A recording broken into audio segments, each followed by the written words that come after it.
तो good morning friends, क्या आप भी डायरेक्ट सेलिंग करते हैं?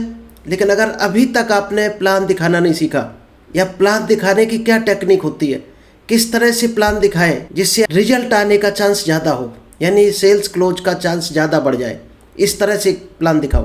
तो नमस्कार दोस्तों, मेरा नाम इंद्रपाल सिंह, एक digital network marketing coach and business consultant. और आज आपके लिए हम लेकर आए एक बेहतर टेक्निक जिसका नाम है प्लान प्रेजेंटेशन टेक्निक।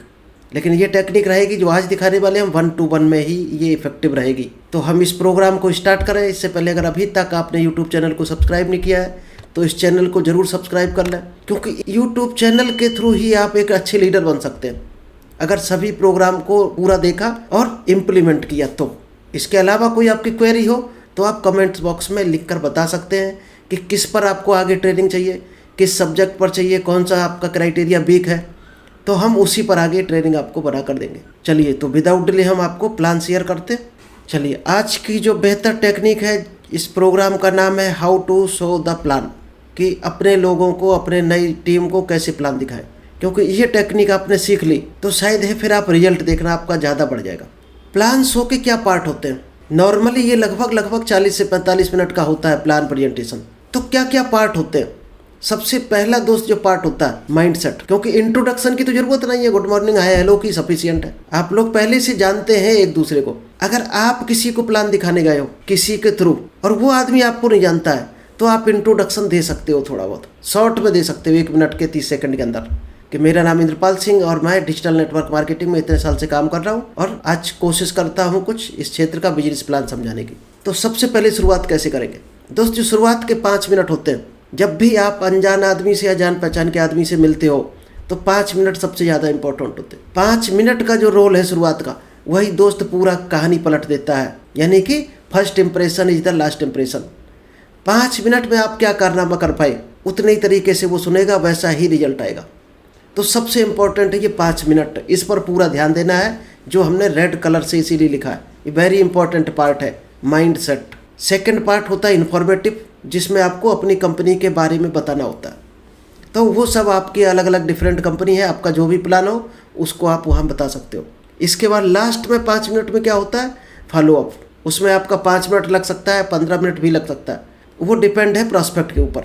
जितना ज़्यादा टाइम लग रहा समझो उतना ही मजबूत प्रॉस्पेक्ट है। ये मत सोचना ये क्वेश्चन ज़्यादा कर रहा या हमारा टाइम ख़राब कर रहा या रिजेक्शन मिल रहा, ये कभी मत सोचना। चलिए, सबसे पहले आपको कुछ क्वेश्चन पूछने हैं।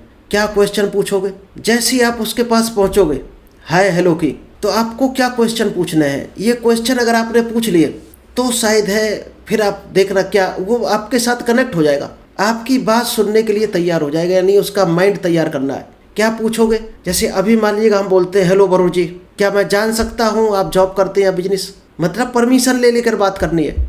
जब आप उसने बताया सामने वाले ने कि मैं जॉब करता हूँ, तो आपको रिप्लाई करना है बहुत बढ़िया, मैंने भी जॉब की है और जॉब वालों से हमारी अच्छी ट्यूनिंग मैच होती है।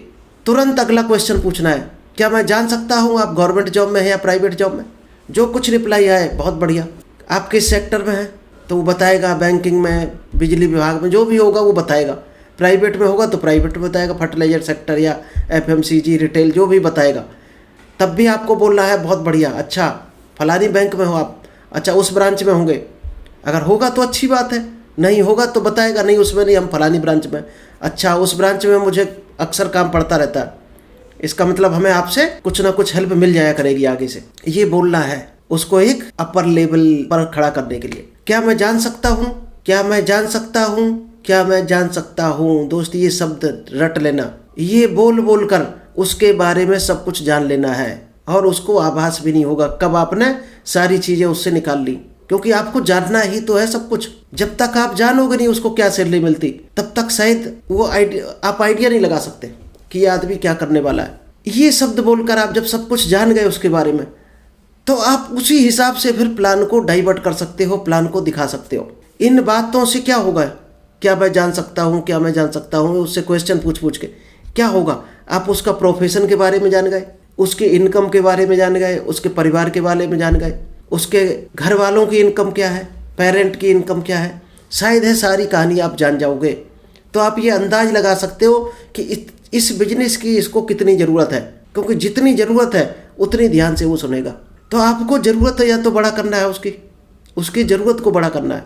इसके बाद आपको पूछना है, जब थोड़ी सी ट्यूनिंग मैच हो जाए, यानी बातचीत में वो इंटरेस्ट लेने लगे, कोई लेके आया है मान लीजिएगा आपके पास, ऑनलाइन आया या कहीं से भी आया, तो आपको उससे पूछना है कि आप क्या सोच कर आए हो यहाँ पर इस मीटिंग में। सीधी सी बात है, क्योंकि जिसने इन्वाइट किया होगा, आपने किया हो या ये आपके किसी टीम मेंबर ने किया हो, तो उसने कुछ बताया नहीं होगा। उसने तो यही बताया होगा कि आप आओ, यहीं पर हम सब कुछ बताएंगे।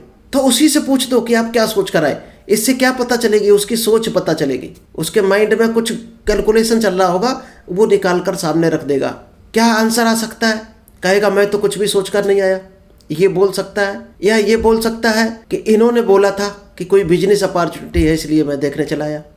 ये आ सकता सवाल सामने से। और क्या आ सकता है कि कोई प्रोडक्ट के बारे में जानकारी मिली थी, ये हमें बताया गया था, इसलिए हम आए। शायद है यही, इसके अलावा शायद नहीं बताएगा। इसके बाद क्या करना है, आपको प्लान स्टार्ट कर देना है। कैसे करना है, अब यहाँ पर ध्यान देना, 2-3 पेज बड़े इंपॉर्टेंट है। जब अपने कंपनी का प्लान आप स्टार्ट करोगे, उससे पहले 2-3 पेज पर जरूर डिस्कस करना है। सर जैसा कि आप जानते हैं, आज हर आदमी जॉब करता है, बिजनेस करता है पैसा कमाने के लिए, जिससे उसके सपने पूरे हो सके। उसको अच्छा खाना खा सके, अच्छे कपड़े पहन सके, अच्छा मकान में रह सके, अच्छी कार में घूम सके। क्या सही बात है सर? और सही बात है सर, तो कल जो थ्योरी बताई थी सर, इस तरह से हिलाना है। आपको जब भी पूछना है उससे, यानी हामी मिलानी है, तो आपको सर हिलाना है अपना इस डायरेक्शन में, ये ध्यान रखना। सर इस मीटिंग का पर्पस, हम ऐसे लोगों को ढूंढ रहे हैं जो अपनी इनकम को बड़ा करना चाहते हैं। सर अगर आपको मौका मिले तो क्या आप अपनी इनकम के पहिए को बड़ा करना चाहोगे? सीधी सी बात है, यस बोलेगा ही बोलेगा। तो ये दोस्त हिप्नोटिक्स टेक्निक होती है, ये कर लोगे तो यहाँ पर रिजल्ट ज़्यादा आएगा। आप देखते हैं यहाँ से समझ, बहुत डीपली समझाना उसको। 2 मिनट में उसका पर्पस क्लियर कर देना है कि जो ड्रीम व्हील होता है हम लोगों का, जो सपने होते हैं वो बहुत बड़े होते हैं हर आदमी के। हर आदमी लाइफ स्टाइल अच्छी जीना चाहता है, हर आदमी अच्छे से अच्छा मोबाइल रखना चाह रहा, हर आदमी अच्छी बाइक कार अच्छा घर चाहता है, खूब सारा पैसा चाहता है। लेकिन जो इनकम का व्हील है, पहिया है, वो बहुत छोटा है हर आदमी का, यानी कि अराउंड 10,000-20,000 रुपये पर मंथ। और खर्चे, सपने जो है वो 1 लाख वाले हैं। तो आप कल्पना करो कि एक पहिया छोटा हो और एक पहिया बड़ा हो, तो क्या गाड़ी चल सकती है? शायद कुछ लोग बोल सकते हैं हाँ ट्रैक्टर चलता है, अगले पहिए छोटे होते हैं। तो दोस्त ध्यान रखना, ट्रैक्टर 40 से ऊपर नहीं चलता। जब चारों पहिए बराबर होते हैं तभी कार आपकी 100-125 की स्पीड में दौड़ती है। तो आपको ये पहिए बराबर करने पड़ेंगे। या तो सपनों को छोड़ो और घिसी पिटी ज़िंदगी गुजारो, या फिर इनकम को बढ़ाओ। तो सपने तो कोई नहीं छोड़ना चाहता है। अगर इनकम बढ़ाने का मौका मिले तो क्या आप बढ़ाना चाहोगे? यस बोलेगा। अब आगे आता है कि पैसे कैसे कमाएं, इनकम कैसे बढ़ाएं। आप जानते हैं कि टाइम इक्वल टू मनी, कि टाइम ही पैसा है। अगर आज आप जॉब करते होगे 5 घंटा 6 घंटा, जो भी 8 घंटा 10 घंटा, तो घंटे के हिसाब से आपको पेमेंट मिलता है। किसी दिन हाफ डे गए तो हाफ डे का पैसा कट जाता है। नॉर्मली हर आदमी लगभग 8 घंटे काम करता है और एवरेज लगभग 15,000 रुपये कमाता है। अगर आपको 30,000 कमाने हैं तो क्या करना पड़ेगा? डबल ड्यूटी करनी पड़ेगी, 16 घंटे काम करना पड़ेगा। ये रूल है, आप देखना फैक्ट्री वैक्ट्री में कई जगह है कि डबल इनकम करनी है तो आपको घंटे डबल करने पड़ेंगे। अब 60,000 पे जाना है तो क्या करोगे? 32 घंटे आपको काम करना पड़ेगा। लेकिन घंटे तो 24 ही होते हैं, आप 32 कैसे कर लोगे? शायद नहीं कर पाओगे 32 घंटे। तो क्या करोगे? तो जितने भी अमीर लोग हैं दोस्त, उन्होंने क्या किया? टाइम को खरीदना शुरू कर दिया, यानी लोगों के टाइम को खरीदना शुरू कर दिया और वो अमीर बन गए। आप टाइम को अगर खरीदना सीख गए तो आप अमीर बन सकते हो। कैसे खरीदोगे टाइम को? बड़ी कंपनी का जो CEO होता है, मालिक, वो क्या करता है? वो एम्प्लॉयर बोला जाता है, यानी मालिक होता है, वो किसी के यहाँ नौकरी नहीं करता। और उसके नीचे मैनेजर होते हैं जो 8 घंटे काम करते हैं, उसके नीचे सुपरवाइजर, फिर वर्कर। तो सब 8-8 घंटे मिलकर जब काम करते हैं, तो अगर 1,000 की टीम है डाउन में किसी कंपनी में, फैक्ट्री में, तो दोस्त उस कंपनी का जो मालिक है उसके लिए 8,000 घंटे काम हो जाता है, यानी 24 घंटे में 8,000 घंटे। तो आपको घंटे अगर बढ़ा लिए तो आप हर एंगल से आगे इनकम को बड़ा कर सकते हैं। एम्प्लॉय क्या होता है, एम्प्लॉयर क्या होता है? एम्प्लॉय होता है टाइम को बेचता है, सेल कर देता अपने टाइम को, यानी 8 घंटे में गिरवी रख देता है 10-12-15,000 में। पार्ट ऑफ द टीम, किसी भी टीम का वो हिस्सा बनता है। वर्क टू अर्न मनी, और क्यों काम करता है? पैसा कमाने के लिए। वर्किंग फॉर अदर्स गोल, दूसरों के गोल को पूरा करने के लिए काम करता है। जो जॉब करता है उसका दोस्त कोई गोल खुद का नहीं होता है, वो हमेशा सेल्स टारगेट होगा तो किसका होगा? मालिक का होगा गोल, वो उसका नहीं होगा। वो तो सैलरी के दबाव में करेगा उस गोल को पूरा, नहीं तो सैलरी नहीं मिलेगी। Getting money from his on efforts, अपनी ताकत से, अपनी संघर्ष से वो पैसा कमाता है। ऑलवेज इन 98% कैटेगरी, और 98% कैटेगरी में वो रहता है। ये काम करके, यानी पुअर या मिडिल परिवार में वो गुजार देता पूरी ज़िंदगी एम्प्लॉय बनकर। एम्प्लॉयर क्या करता है, वो टाइम को खरीदता है, ये टाइम को बेचता है, वो टाइम को खरीदता है। ये किसी की टीम का हिस्सा होता है, ये टीम बनाता है, यानी ये ओनर होता है उस टीम का। ये पैसा कमाने के लिए काम करता है एम्प्लॉय, और एम्प्लॉयर क्या करता है, मालिक। पीपुल वर्क फॉर हिम, लोग इसके लिए काम करते हैं। ये दूसरों के गोल के लिए काम करता है एम्प्लॉय, नौकर, और ये खुद के गोल के लिए काम करता है, यानी लोग इसके गोल के लिए काम करते हैं। ये अंतर अगर आपको जिस दिन समझ में आ गया, आप भी रईसों वाली जिंदगी जी सकते हो। ये अपनी ताकत मेहनत से पैसा कमाता है। ये कहाँ से पैसा लेता है, दूसरों की मेहनत से पैसा कमाता है, यानी दूसरे लोग काम करते हैं तो इनको पैसा आता है। और इस कैटेगरी में दोस्त मिलते हैं केवल 2% लोग, 2 से 5 मिलेंगे हाईएस्ट, इससे ज़्यादा किसी भी जगह आपको नहीं मिलेंगे। और यही लोग अमीर होते हैं, यही पूरी दुनिया को चला रहे हैं। दुनिया में सिर्फ 2 तरह के लोग होते हैं, one is a part of the team, एक तरह के लोग होते हैं वो केवल किसी टीम का हिस्सा होते हैं, और दूसरे वो होते हैं जो टीम तैयार करते हैं, यानी खुद उस टीम के लीडर बन जाते हैं, मालिक बन जाते हैं। तो पहला जो पार्ट है किसी टीम का, तो उसको एक लिमिटेड टाइम को बेचकर ही पैसा कमा सकते हैं, और जो टीम बनाएगा वो दोस्त घंटों को मल्टीप्लाई करके इनकम करेगा। बड़े बिजनेस में क्या चुनौतियाँ होती हैं, एक बड़ा निवेश होता है। अगर आपको 1000 रुपये कमाने हैं तो लाखों इन्वेस्ट करने पड़ेंगे, 10,000 कमाने हैं तो 10 लाख इन्वेस्ट करने पड़ेंगे। कंपटीशन अलग से है, इन्वेस्ट भी कर दिए तो कंपटीशन बीच में घुस जाएगा, इसीलिए लॉस का जोखिम रहता है बराबर। आपका मटेरियल भी एक्सपायर हो सकता है, एक्सपीरियंस की ज़रूरत पड़ती है आपको बिजनेस में, कर्ज भी हो सकता है लेना पड़े आपका बिजनेस जब बड़ा होगा तो। और मार्केट में एक लिमिट तक ही आप बढ़ सकते हो, कहीं भी बैठे हो किसी भी सेक्टर में उस लिमिट को क्रॉस नहीं कर सकते हो। मान लीजिएगा आपने किसी सिटी में खोल दिया तो उस सिटी से बाहर नहीं जा सकते हो, क्योंकि सिटी का ही कस्टमर आएगा, और 2-3 दुकानें हैं तो उसमें बट जाएगा, यानी कंपटीशन हो जाएगा, ग्राहक बट जाएंगे आपस में। ये दोस्त बिजनेस का तरीका है। 2 तरीके से बिजनेस होता है, एक होता है ट्रेडिशनल यानी पारंपरिक व्यापार का तरीका जो हमारा पहले से चला आ रहा है। मैन्युफैक्चरर ने माल बनाया 40% रेट पर या 30% पर, उसमें C&F, डिस्ट्रीब्यूटर, थोक व्यापारी और खुदरा व्यापारी, रिटेलर, इनसे होता हुआ तब ग्राहक पर पहुंचता है। बीच में विज्ञापन का खर्चा अलग से आ जाता है। तो 70% लगभग यहाँ पर मीडिएटर ले जाते हैं, बीच के लोग।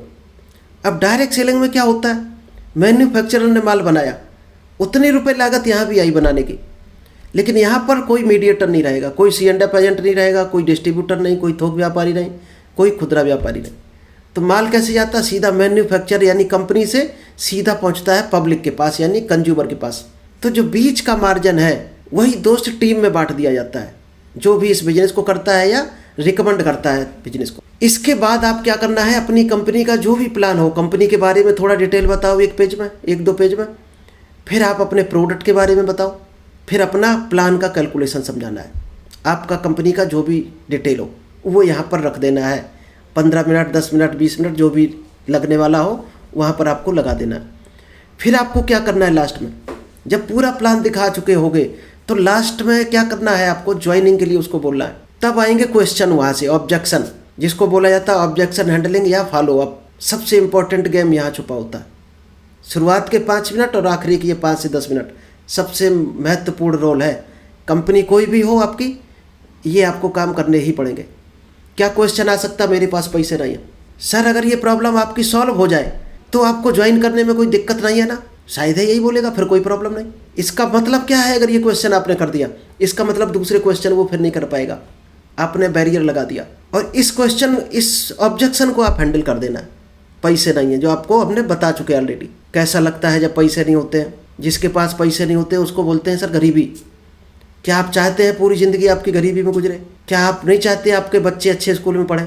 ये समस्या हमारे पास भी आई थी जब इस बिजनेस को हमने हाथ डाला था। बड़ी मुश्किल से हमने ये पैसा इकट्ठा किया था। फिर जब इस बिजनेस की ताकत पता चली तो हमें लग रहा था ये पैसा बहुत छोटा है, बहुत छोटा है। आज हमें एक दिन में इतना मिल जाता है जितना आप सोच रहे हो। तो आप भी अगर अच्छी लाइफ जीना चाहते हो तो सर पैसे का अरेंजमेंट तो करना ही पड़ेगा। इसके बाद क्या बोलना, जैसे वो बोले कोई प्रॉब्लम नहीं, आप बिजनेस करने के लिए रेडी है ना, यस, यानी मुंह से यस निकलवाना है, ऐसे क्वेश्चन पूछना है। कुछ लोग बोलेंगे आपकी तरह मैं बोल नहीं सकता सर, अगर ये प्रॉब्लम आपकी सॉल्व हो जाए तो क्या आप ज्वाइन करने में कोई आपको दिक्कत तो नहीं है? नहीं बोलेगा, सीधी सी बात है। सीक्रेट ऑफ सक्सेस आपको हम बता देते हैं कुछ फार्मूले। क्या है, choose your most ambitious dream and follow with do और डाई। आपने जो भी ड्रीम चुना है अपना, पैसा कमाना हो सकता है, कोई और आपका गोल हो सकता है, दोस्त उस गोल के पीछे ऐसे पड़ जाओ, करो या मरो वाली स्थिति में, तब जाकर सफलता मिलती है। आप पाना चाहते हो वो चीज़ लेकिन डर डर के कर रहे हो, तो क्या आपकी वो कभी पूरी हो सकती है? शायद नहीं हो पाएगी। आपको जान से ज़्यादा प्यारा आपका गोल होना चाहिए, तब आप उसको लगोगे बुरी तरह से। सेकंड क्या है secret of success? Delete all breakers. हर उस काम को जिंदगी से निकाल दो। कोई आपको निगेटिव बोल रहा, उसको हटा दो, तुरंत रास्ते से साइड में कर दो, उसकी बात सुनना बंद कर दो। आपको कोई डाउट आ रहा, उन डाउट पर फोकस करना बंद कर दो। जो भी आपको गोल अचीव करने में दिक्कतें आ रही हों, उन हर दिक्कतों को आपको पहले मिटाना पड़ेगा जो आपको मकसद के बीच में आए। जब तक आप बैरियर को डिलीट नहीं करोगे आगे बढ़ नहीं पाओगे। बैरियर आपको रोकते रहेंगे। कई बार लोग निगेटिव बोलेंगे, कई बार आपके मन में कोई निगेटिव विचार आएगा, उन सबको डिलीट करना पड़ेगा आपको। आप जिंदगी में क्या पाना चाहते हो? सुबह से शाम तक हजारों चीज़ें दिमाग में आएंगी, लेकिन क्या मिटाना है? जिस दिन ये सोचना शुरू कर दिया दोस्त, उसी दिन से कामयाबी मिलनी शुरू हो जाएगी। मकसद के बाहर मजा ढूंढना बंद कर दो। आपका लाइफ का क्या मकसद है? आगे बढ़ना, यानी टाइम एक एक टाइम को कंज्यूम करना। तो टाइम कहाँ गंवा रहे हैं हम लोग? टीवी देखने में, न्यूज़पेपर पढ़ने में, दोस्तों से बातें करने में और फेसबुक इंस्टाग्राम, इसमें टाइम बर्बाद कर रहे हैं। यानी हम वहाँ टाइम बर्बाद कर देते हैं जहाँ पर हमें मज़ा आता है। तो दोस्त वही मज़ा आपकी सज़ा बन जाती है, इनकम आपकी डाउन होती चली जाती है। अपने टाइम को वहाँ लगाना शुरू कर दो जहाँ आपको मंजिल की तरफ पहुँचाए। ऐसे कामों में लगा दो जो काम आपको आपके टारगेट की तरफ लेकर जाए, और वहाँ से टाइम लगाना बंद कर दो जो आपको जिस कामों में मज़ा आ रहा हो आज, उन कामों में टाइम लगाना बंद कर दो। तीसरा ये फार्मूला है, इसको नोट कर लेना। ये 4 रूल हैं, ये सबसे VIP रूल है। Remove all options. और दोस्त एक चीज़ है, अगर डायरेक्ट सेलिंग में आप आ गए और इधर उधर दुनिया भर की जगह पे आप अभी भी ट्राई कर रहे हो, यानी कि कहीं ना कहीं डाउट में जी रहे हो, तो दोस्त अगर आ गए हो तो फिर पूरा फोकस कर दो, और डाउट है तो फिर इस काम को छोड़ दो। यानी कि बाहर के जितने आपके विचार आ रहे हों दूसरे काम करने के, उन सबको आपको छोड़ना पड़ेगा। पूरा ध्यान, focus on one thing only. एक काम पर आपको पूरा फोकस लगाना पड़ेगा, तब जाकर सफलता मिलती है। तो थैंक यू। आई होप आपको ये प्लान अच्छा लगा होगा, समझ आया होगा कि प्लान कैसे दिखाएंगे। अगर ये टेक्निक आपने सीख ली तो शायद है आपकी ज्वाइनिंग ऑटोमेटिक बढ़ जाएगी, और ज्वाइनिंग बढ़ जाएगी तो डायरेक्ट सेलिंग बिजनेस अपने आप ही चल पड़ेगा। तो thank you, all the best.